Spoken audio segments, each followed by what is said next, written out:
Okay, the law of conservation of mass. To conserve, conservation, to conserve means to hold constant. Means to keep it the same. The word comes from Old English, long ago. It meant to keep safe or to save, is conserve. So the law of conservation of mass is a law of the universe. It can't be broken. It's the way it is. And I've got two versions of it. One is a rather formal law of conservation of mass, and one is my version. So the formal one sort of says it all. In a closed system, matter is not created or destroyed, it just changes form. So when a chemical reaction happens or any change happens, nothing ever disappears. Nothing vanishes into nothingness. It just changes into something else. You might not be able to see what it changes into, but it didn't disappear. Likewise, nothing ever appears from nowhere. If you could have a chemical reaction where you start with a gas and you end up with a solid. You couldn't see the gas and then suddenly something's appeared. It didn't just appear. It was always there. You just couldn't see it before. So in a closed system, matter's not created or destroyed. It just changes from one thing into another one. My version, you get out what you put in. If something goes in to a process, it comes out one way or another. It might just have changed into something else. Here's an example. And it's an example of the conservation of mass.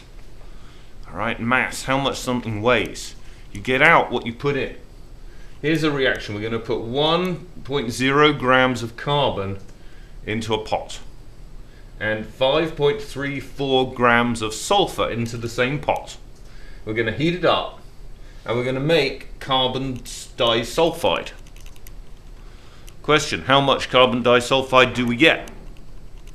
Well, if we put in 1 gram of carbon and 5.34 grams of sulfur, in total we put 6.34 grams of stuff into that pot. Which means whatever happens in that pot, as long as it's a closed system, we're going to get 6.34 grams out. You get out what you put in.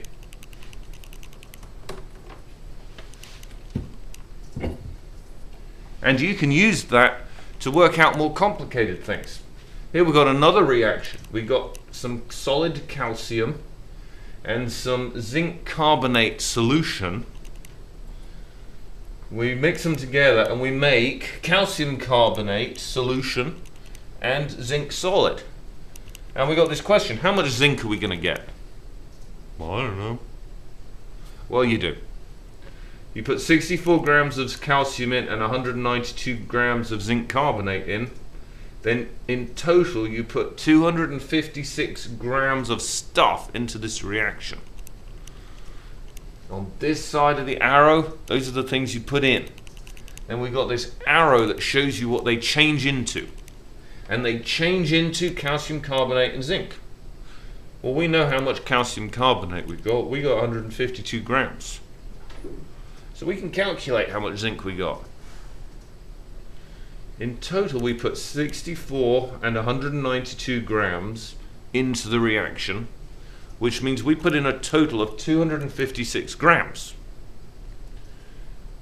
Matter's not created or destroyed in a closed system. It just changes form. It's changed into calcium carbonate and zinc. You see the carbonate sort of switch places. So we got 152 grams of this out, and we don't know how much of that. But we know that in total it's going to make 256 grams. So 256, take away the 152, gives us 104 grams of zinc. Because 152 plus 104 makes 256. Now I've got one for you to try. I've got some solid copper, 127 grams of copper, plus some oxygen. It's a gas, so I put it in a balloon in the picture. But you're going to mix the two together, heat it up. 127 grams of copper, 32 grams of oxygen. How much copper oxide do you get? I want you to press pause now. Press pause. Work it out. Press pause. Here's your answer.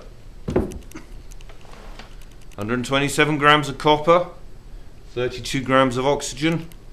You put 159 grams into the reaction. The law of conservation of mass says matter is not created or destroyed. It just changes form. My version says you get out what you put in. If you put in 159 grams, you get out 159 grams.